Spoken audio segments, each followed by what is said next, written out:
So, hello everyone, and welcome to Sunday Inspirations with Buga, episode number 4. This one is super special because today I'm interviewing my mom. I think we talked like in English once in our life together. I don't know, but this is super funny. I must tell you, I'm not speaking English anymore. I'm speaking Chinglish, and that is really different English. After so many years in China, I really do not know how my English is improving to Chinglish direction. I think it is really Chinglish. So no, I think it's pretty fine. I think my mom's story is she's really a wow woman and a dragon mom. But of course, not everybody knows your story. So I would like for you to introduce yourself a bit and tell us one fun fact about yourself as well. Fact about me. So I'm 61. I was born in Croatia, and I had only one dream. When I was a little girl, I only wanted to become an actress, and that was like my ultimate goal, only to become an actress. And I passed this entrance examination for a theater academy, theater, TV, and movie academy. When I was 18, I finished my, let's say today, master degree when I was 22. And when I was 24, I passed one very important audition, and I did my first movie. And with this first movie, I became the real movie star in my ex-country. I was born in Yugoslavia, which doesn't exist today. And this movie really put me on all front pages in Yugoslavia. At that time, I was traveling a lot. I was well known. I was famous. And as I told you so many times, there is nothing worse that can happen to you, that you reached your ultimate goals till the age of 24. At that time, I also find a job in theater. I was engaged, and that was in ex-Yugoslavia, possibility to stay in theater till you die. So that is secure job, no auditioning anymore, no stress. Everything was like, that's it. So life was over when I was 24. That was it. And the problem started at that period, because I realized. No, I'm here. I'm listening to you. So, and I was living like this for 5 years, and then I realized, no, that's really not my life. I was just a little bit older than you are today when I decided that I have to change my life, because when I wake up in the morning, I was not happy. I didn't feel useful. I was like, okay, what's this? And then your father and I, we quit in theater, and we started to run our private theater. That was the first private theater in ex-Yugoslavia. And at that time, it was even not possible to register private theater, but we did it. And we started the adventure, real adventure. That was the end of 80s. And yes, we did it pretty well, and we did some very good performances. But then war started, and everything was like closed. Like today, when we have Corona pandemic, but that time we had war, and of course it was not possible to live from theater. And then I started with 2 of my colleagues. I started to work on one TV show, and we had everyday live TV shows. That was during the war, and I became so popular because of this TV show that everybody knew about me. And when war started, we were working in our theater, and everything was fine until one day I realized that I again want something more, something new. And I started to produce performances. And then I was producer. So in my life, I made a 60 theater, movie, and TV roles. And I produced more than 80 performances and events. And then when I decided not to be producer anymore, I decided to go to school again, and I passed the entrance examination for PhD studies at the age of 47. I became a doctor of cultural policies on my 52nd birthday, and then I became professor, and then I was blogger, then I was writer. I I wrote 5 books. And then at the age of 57, with my husband, who was 63 at that time, and uh, as you know, we are now together more than 46 years. And after whole our lives we spent in Croatia, in Zagreb. Thank you, Siri. We decided to move to China. And now this is our 5th Chinese year. I'm here professor at university in Xi'an, and we live in one rented apartment. Even we have our own apartment in Croatia. We have house. We have, everybody can say everything, but no, we didn't have everything. We didn't have a possibility to be every day, to be better, to give the best of ourselves. So China is the place where we live now. For how long, nobody knows. But yes, this place is making us happy and fruitful, and this place makes us feel like we are important, somebody needs us. And that's it. Yes, during the war we got a baby, this girl that was now it's 27 years ago when this baby came in our lives. It's still our baby, but yes, Puga was always on her own way, we were on our own way. And that's the reason why we are 8,000 kilometers far from each other now. That's it about me. I think it is not very, very, very much excited story. I don't know. How can you even say that? Like, mom. Okay. You like now you opened so many of the questions that I wanted to ask you, but the first one would after like you became successful as an actress in 24. Then Yeah. I mean, as a boss and a producer, you had so many successes, and our theater was like and still is one of the best in Croatia. Let's be real. You are now in China, one of the top teachers at the university.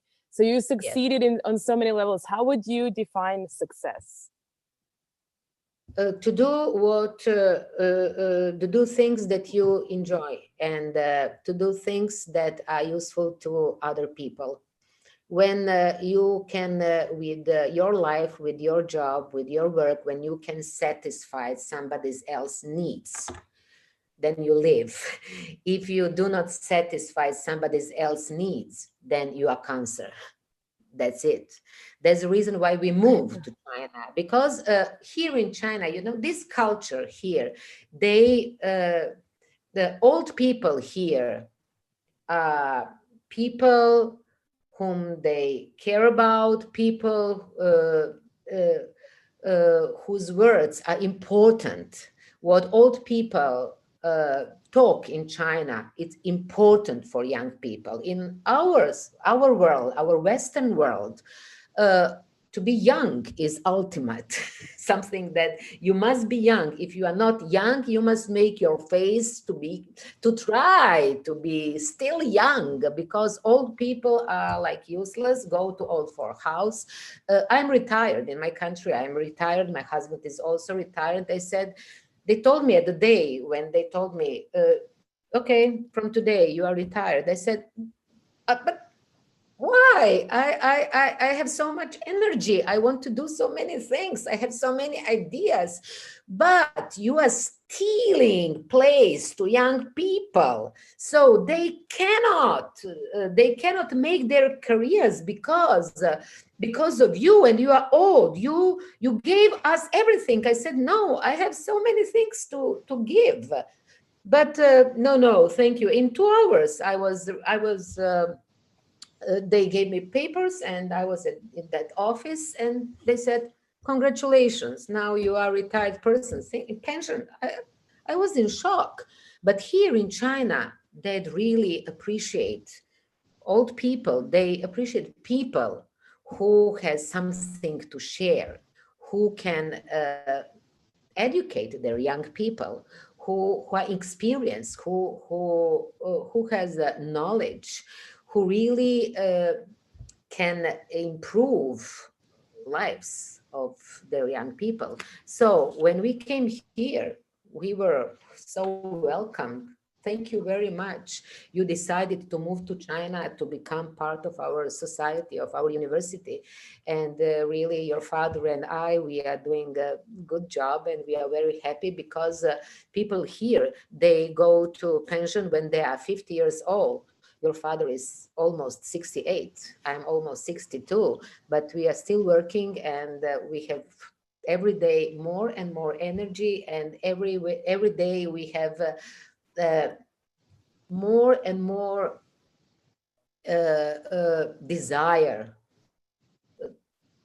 to learn new things. Every day we are learning new things, and that's the secret. Yeah, that's what I wanted to ask you. I mean, so our theater had 3 bankruptcies. They wanted to retire you at age 50, and after that you signed up for a PhD, which you finished first in your year. When everything was falling down in Croatia, you said, okay, we're going to China, and you started a completely new life there. What keeps you motivated to not just give up and say, well, or just keep falling, but every time you fall, you're somehow like, every time I fall, you're like, no, Buka, no, let's do this. Were you born this way, or is this something, what is in your head that keeps you going? Darling, today is the opening night. Today is not the general rehearsal. Every day is new opening night. That's the point. I'm not rehearsal for another life. I'm living every day the opening night. That's the secret. If you ask me for secrets, I do not have secrets. I'm just living my life. And okay, how do you, so you got a job, a really fixed job, a secure job with a secured salary in a theater, and also like a pension is something that is safe, you're like now free, and you decided to go for a risk. You decided to become your own boss. It was not even possible to register your own theater, and you did it anyways. And also now in China, everybody was like, you're going to come back, and what are you going to do in China? But you took the risk. So can you talk more about a little bit, like what made you, I mean, it seems scary, and I remember it was like, where are you going?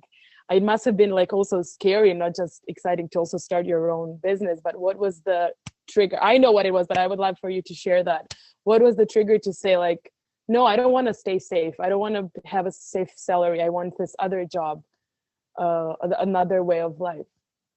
Because change is so important part of our lives. I was always open for change, and only one thing is important. If we are here in this world, on this earth, so let's do it.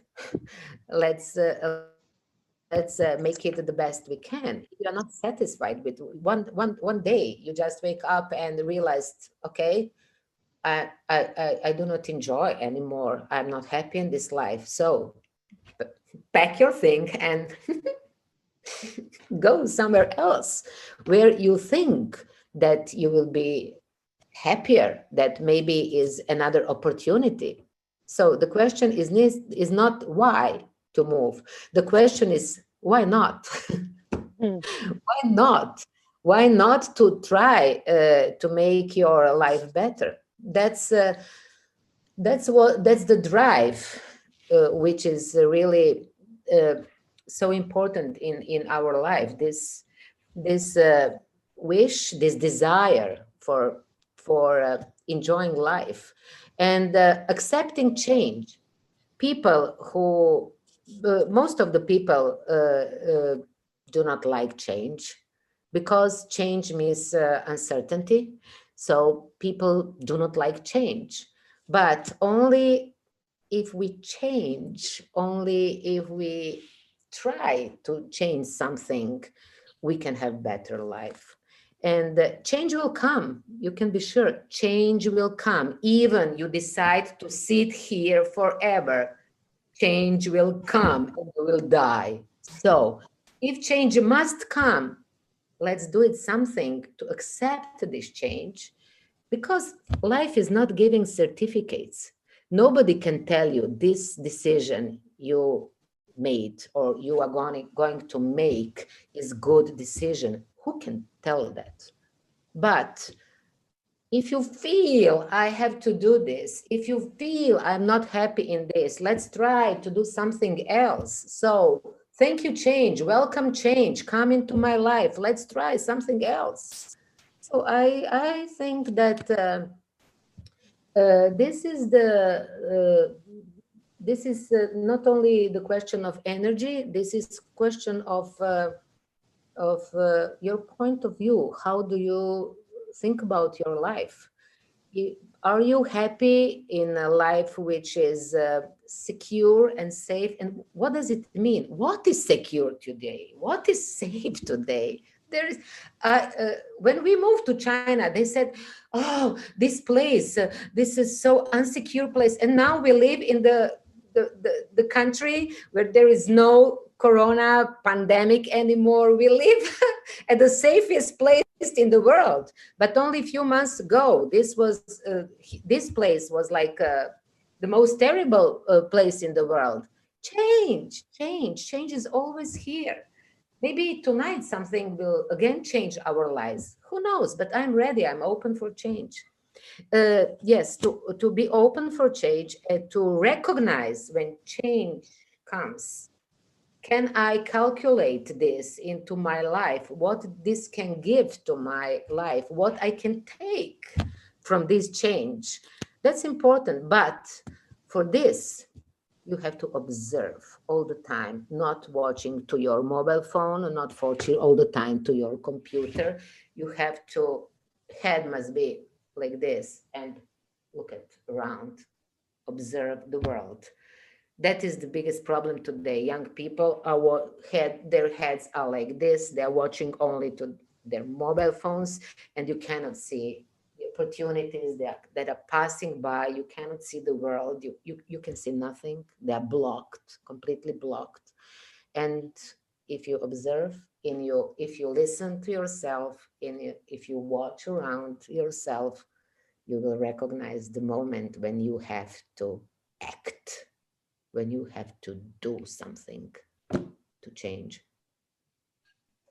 So I don't know which next question to start with. You are one of the people who you just go like this. Like you're always ready to be alone on the frontier, and you were always ready to tell the truth. You told me once you were Don't in be a like hospital. don't be like this.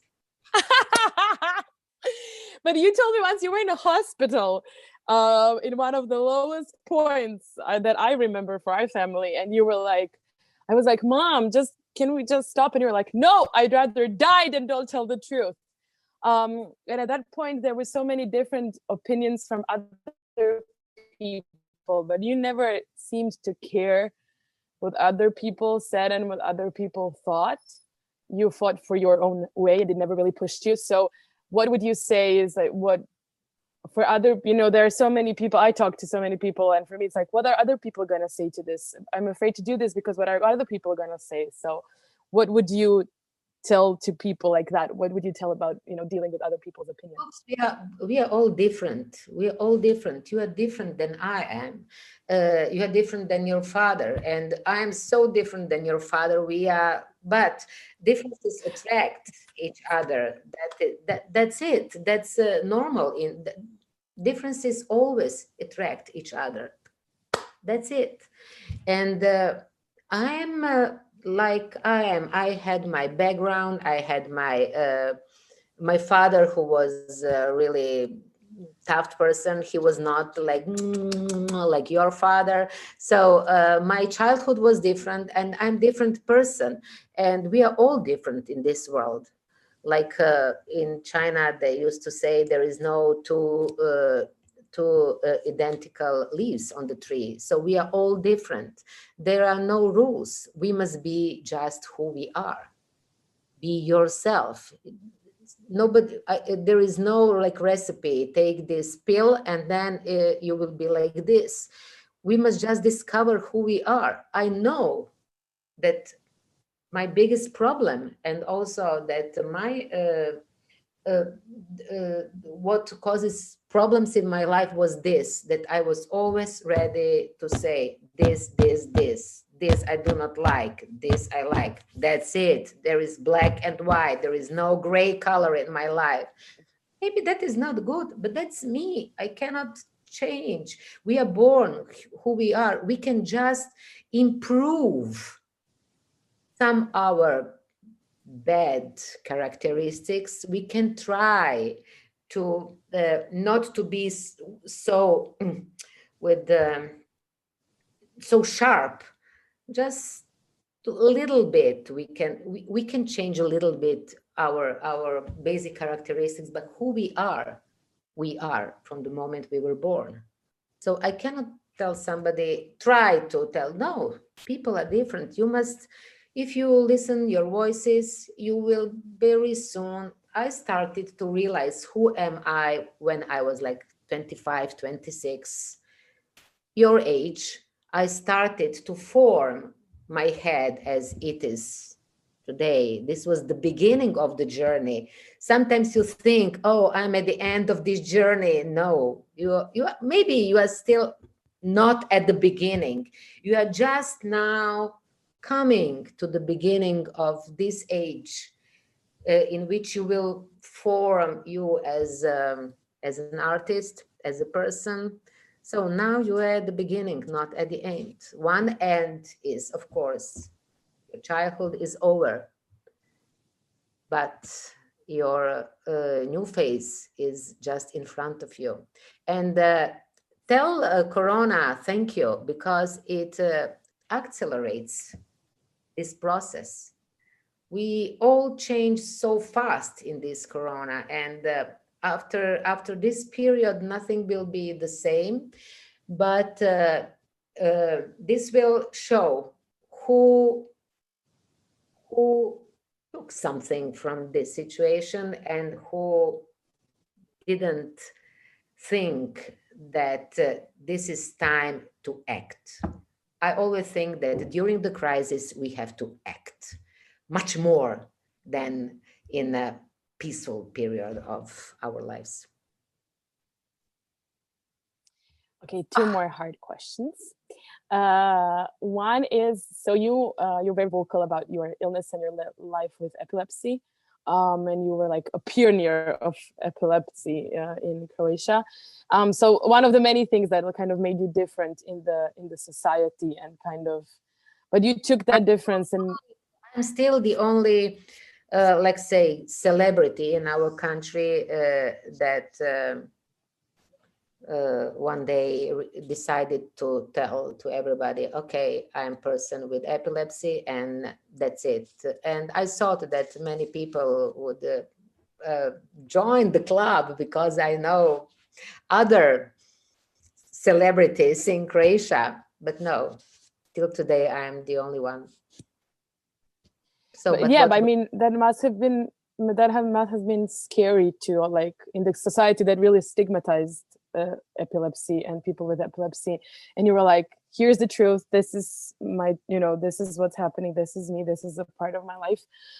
So how much courage did that take? And how did you prepare for that? Was it a big change for you? We're like, of course I have to share this. Of course I have to I think it was a huge act of bravery to go out with that. I do. I mean, so how was that?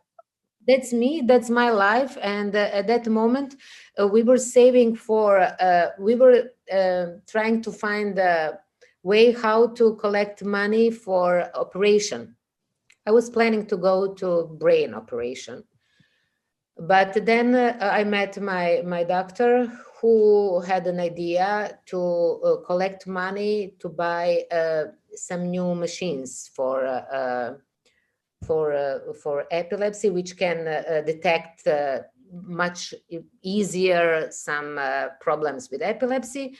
And then I decided, no, I'm not going to collect money for my personal operation. So I canceled in Belgium. I had a appointment in Belgium hospital for operation, and I canceled that appointment, and I decided with my doctor to start to collect money, and we bought many of those machines, and we collect a lot of money. And after that, I produced performance for children about epilepsy, and then we successfully promoted the Epilepsy Day in Croatia, which is 14th of February. In our parliament, this day is like officially presented as official Croatian Epilepsy Day. And at that moment, this helped me a lot, because this my personal problem,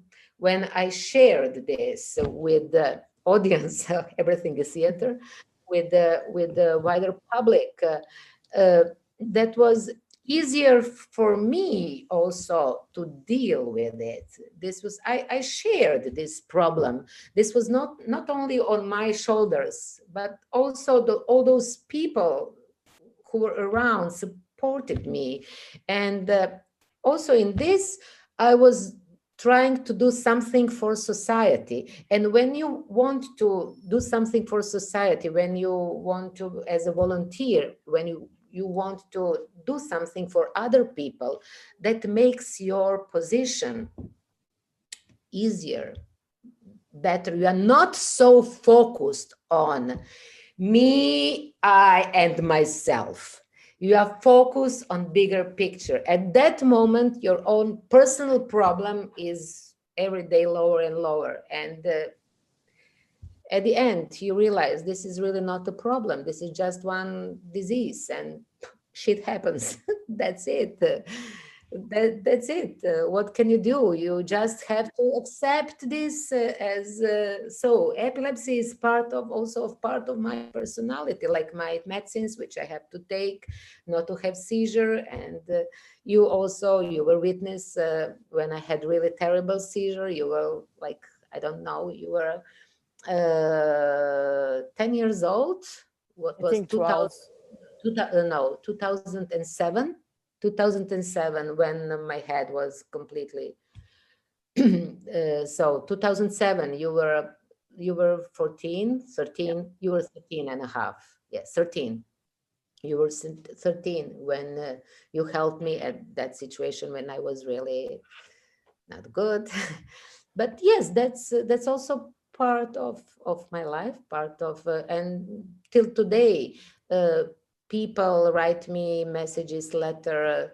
They want to talk. They want to hear my voice. They want to share their experiences with me, and that also help them. So when we share, when we help somebody else, that also helps us, maybe much more. Yeah, I think what this story shows, like so many of your stories, is that if you decide to go out of your comfort zone and share something scary and be brave, it can do so much more good for so much more people than if you stay, closed and not share. So yeah. Okay, and I think I'm not going to. I know we're gonna. Sharing is caring. Yeah. That's it. Another question. Oh, the Yeah. last one. Yeah, the last we have 3 short ones, but that's like 30 seconds. So I think I know what you're gonna say, but I'm gonna ask anyway because I ask everyone the story of your biggest failure and how you overcame that. That's the question. My biggest failure. There were many biggest failures in my life.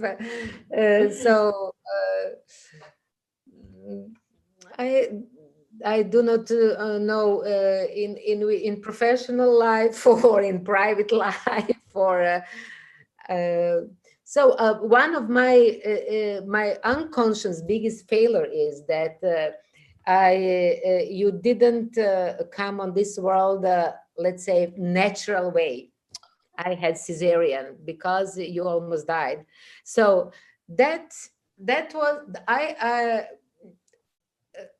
especially when I was in menopause, that was my biggest problem. I was always thinking I was not good enough to do this properly, and that was always here why this happened, why I didn't make this properly. This is so stupid to say like this, but that was something that I felt like this was my failure. I didn't see you till next day. Your father took you from that moment, and when they brought to me this piece of something, that was you, and you came and look at me like, and I said, Jesus, who is that stranger? I do not know this person. Who is this? Is this mine?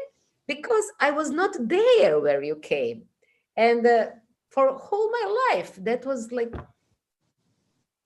the biggest fail. But I was not responsible for this. But we do not know what is inside and why some things comes out at the moment. But you are here and you made our lives, you fulfilled our lives. You really made our lives happy and good. That's Well, I don't think you failed. I don't think that was a failure. So on anyone's part, but okay. Okay, 3 quick, easy questions. First one is a book recommendation. What to say? You know that Ichak Adizes, Dr. Ichak Adizes, my favorite theorist, my favorite practitioner, Ichak Adizes, all his books. Now I'm again reading his book. And really, if you want to learn more about yourself, about your company, about the world around yourself, take the mastering of change, or take the power of opposite. Ichak Adizes, the power of opposite.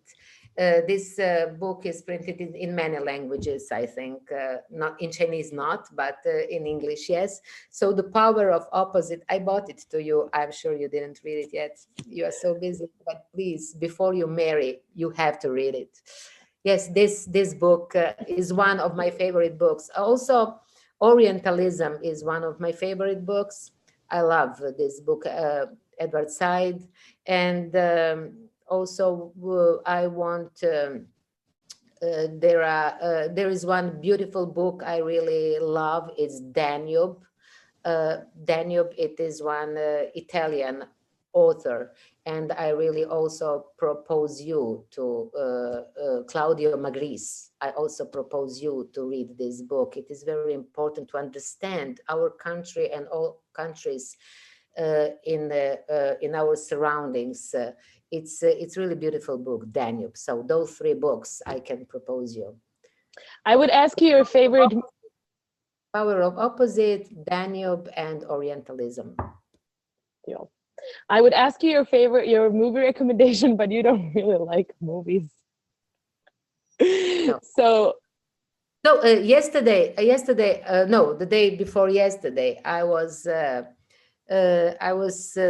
teaching my students in China about the multiculturalism and interculturalism, and it is very difficult to teach students this topic in China, because for all approaches they have only one word and it doesn't fit to any of these approaches. And then I told them to watch a movie, Guess Who is Coming for Dinner, with Catherine Hepburn. And this is actually right now very good. This is movie from 1967, but today to watch this movie is really, really, really good to try to understand the situation in the United States today and all things that are happening now. Did you see that movie? No? So, Guess Who is Coming for Dinner? Deal. And the last one is the one I actually don't know the answer to. Your favorite song? Favorite song? Favorite song? I have many favorite songs. I think I love Charles Aznavour. I love his She. She is one of my most beautiful songs. But I'm crazy about musicals, and when we talk about music, I always think first about musicals, and there are many beautiful music songs from musicals. But okay, Charles Aznavour, She. Well, thank you, Mom, for this beautiful conversation. Thank you, Books, for inviting me. And I really, I feel weird a little bit that my own daughter, but you are so far that then it's okay. So God bless. Thanks. Have a good night and see you. I'll talk to you tomorrow.